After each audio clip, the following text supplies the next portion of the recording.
Hello, this is the first video of my series on how to create a Bukkit plugin. In this video, I'm just going to be covering the basics of creating a Bukkit plugin, like downloading Eclipse and setting up the plugin with on enable and on disable. Hopefully it's understandable and a good video. So, first you need to do is open up your internet browser, and you're going to need two tabs for this. So, the first one, you're going to type Eclipse. Oops, not like that. Well, that still works. Eclipse. And then you're going to click the first link if you're using Google, which is eclipse.org. Okay, on the second one, you can go into the top and you type dl.bukkit.org. Like that. Okay, so let's go back to Eclipse. Now, Eclipse is going to be the thing we're going to use to edit stuff, or to actually code. So, eclipse.org, you're going to go to Downloads. Then here's going to be two that you can pick. I use this one, Eclipse IDE for Java EE developers. You can also use this one, Eclipse Standard 4.3.1. Click your operating system, and then click whatever download you want. So we're going to go with this one, and then click the mirror you want to download from. There's more down here, I think. And that's pretty much it for Eclipse. Once it downloads, I believe it's a zip file. Once the zip file downloads, just extract it and run the exe. Or created a shortcut to the exe. Alright, so now let's go to the Bukkit one. You can click alternate versions, it's right there underneath. Then you're going to click right here underneath the big Bukkit. There's going to be a small little Bukkit. Click on that one. It's right next to Craft Bukkit. Then you're going to click the newest one, Development Build. And that's it for Bukkit. Actually, what you'll need to do is you're going to need to, once you download it, put it in a folder that you're going to put all your libraries in, just to keep yourself organized. Okay, so once you run Eclipse for the first time, it's going to look like this. It's going to open this up, and this is going to be blank, like that. Okay, so what a workspace is where all the files are saved. So on your desktop, create a folder where you're going to keep all your stuff, and name this folder something generic. Well, not that generic, like name it something like plugins or coding or something like that. I already created one. Something like that. You don't have to click this if you're going to change your workspaces like I do. But if you're not going to, I guess you can click it. Then you're going to click OK, and it's going to open up Eclipse. So let's just wait for this to load up. And it's going to open like this. Actually, it won't. There will be like that, and like that. You can minimize this one. You can also minimize this one. And it'll also have in the middle a giant welcome thing. You can just X that. There'll be a little X right here. Oops. Okay, you can also adjust the size of this. It doesn't really matter. You can make that smaller. We don't need that much space. Okay, so now we're going to create our actual project where we actually put everything in it. So you're going to click File, New, and Regular Project, this one. You're going to double click on Java Project, and the name of your project. This can be whatever you want your project to be called. It's going to be called Messages, Hello, Hello World, whatever. Mine's going to be called YouTube, because this is a YouTube video. So after that, you click Enter or Finish, and it'll create your project. You don't have to click this. You can click Now. If you end up being brought up with that decision, click Now.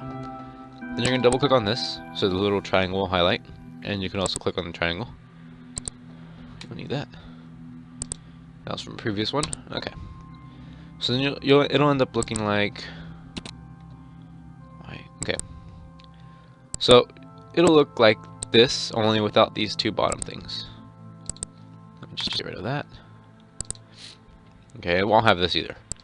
Alright, so what you're going to do is you're going to right click on your main project, and go down to Properties, click on Java Build Path, and then it'll be right here. So you're going to click on Libraries, Add External Jars, and you're going to navigate to the file you downloaded, the library, the Bukkit whatever it was, Bukkit.1.6.4, whatever. And you're going to open it. I already did that, so like that. And you're going to click OK. Then you're going to right click on the library, Properties, Java Doc Location, and you're going to type this in there. I will have that link in the description, just in case you can't see it that well.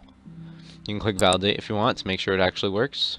It should say a location is likely valid. If not, then you type something in wrong. And click OK, and OK.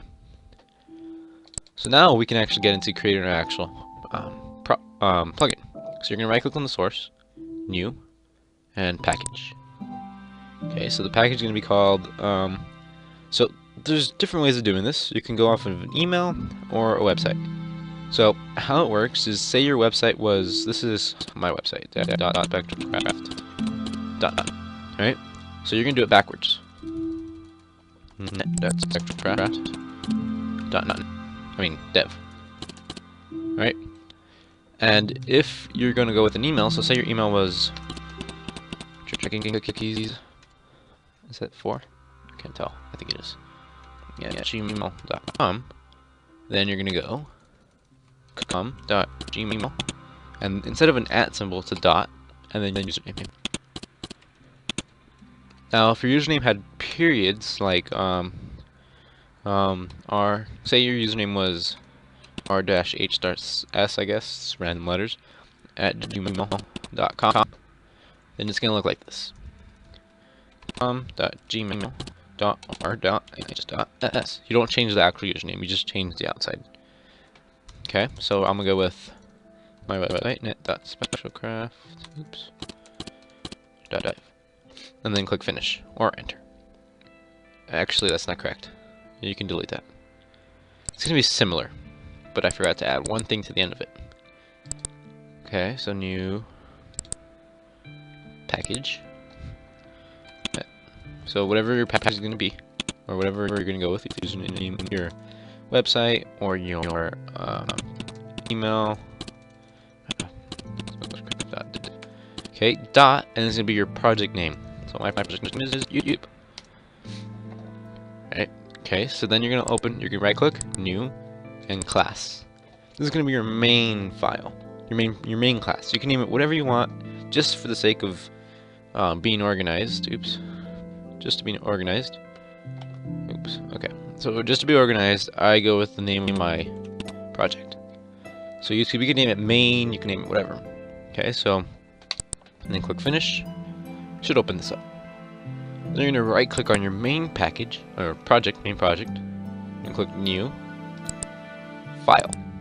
This one's going to be called plugin.yml. Finish. Okay, so you can go back to your, and this one will open your default text editor, like say you had Notepad++. So it will look like this, and it'll open up with another window. You can just X out that window, grab this, and drag it over, and it'll open up in here. Okay, so then you can go back to your main class, and the first thing you're going to type in is up here. You're going to type extends Java, like that, case sensitive. Okay, it will underline red. So it underlines red, that either means it's import or something is just wrong in general. So if you highlight over it, it'll import. You can click that and import it, or you can click you can do the shortcut Control-Shift-O. That's a shortcut that I use because it's faster and it imports everything there is to import in the file. So do that and click enter a couple times while you're in. So you're inside the two brackets. Public void on enable this with the parentheses, then the brackets, and then you're gonna go down the line. Public void on enable, and I think I misspelled enable. Yes, I did. Like that. Okay, so what this is whenever the plugin starts, it'll run whatever's in here. Whenever the plugin stops, it'll run over whatever's in here. These occur when the server starts, it'll run this.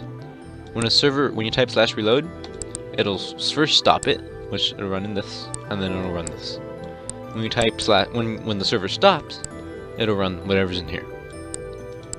So what we're gonna do is, if you've ever noticed when you start a server, or when you run the server, in the console it'll show tons of messages by each plugin.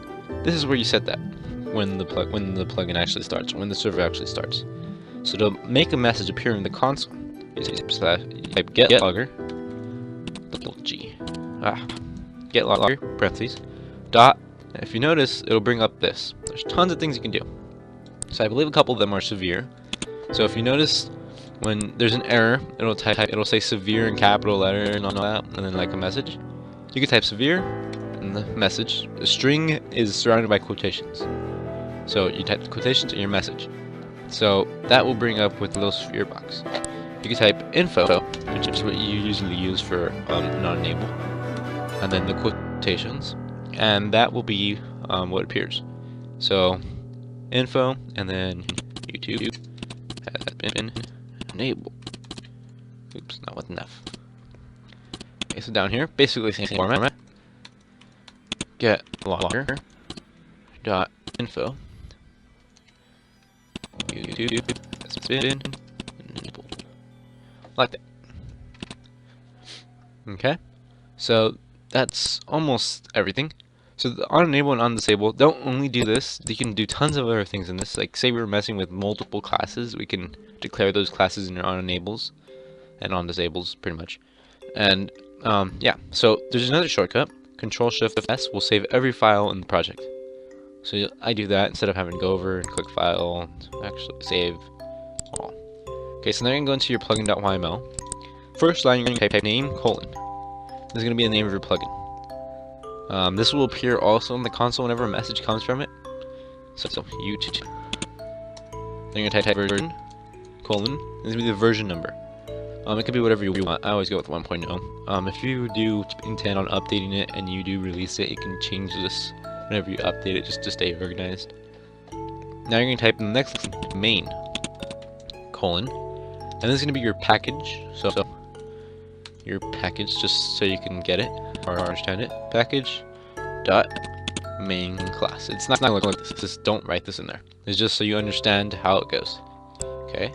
So what our package is, it's net vectorcraft.dev.youtube and then dot our main class YouTube. So say our named our main class main, then you do dot main like this, but it's dot YouTube because we have ours as YouTube. Okay, so our plugin.yml can also be used later on in commands and stuff. So Control-Shift-S. So later, maybe another video, we'll get into that. So that's pretty much it for setting up your Bukkit plugin. It's a basic setup, pretty much doesn't do anything. The only thing it does is basically the on enable and on disable. So when you start it, it'll send a message into the console. That's all it does right now. So that's pretty much it. Thank you for watching. Next video will be about making a command. Video after that, it'll be a simple command setup, pretty much like this. Won't do anything, it'll just be the setup. The next video will be sending a message using the command. And the next video after that will be sending a message, no, we'll be healing. And then after that, we'll see where we go from there. So thank you for watching. Oh, one more thing. Exporting your plugin. That would have been a good thing to do. So you're going to right click on your main project. You're going to go down here, export. It's going to look like this. So you're going to double click on Java, double click on jar file, make sure that's checked, and then browse to wherever you want your jar file to export to. Then click finish. And yes, well, that won't pop out unless you've already exported it. That's pretty much it. Thank you for watching. Thank you for subscribing if you did. If you haven't, click that subscribe button. Even click that like button. Thank you very much. You can even comment with questions. I'll try to answer them. And thank you so much, and have a good day.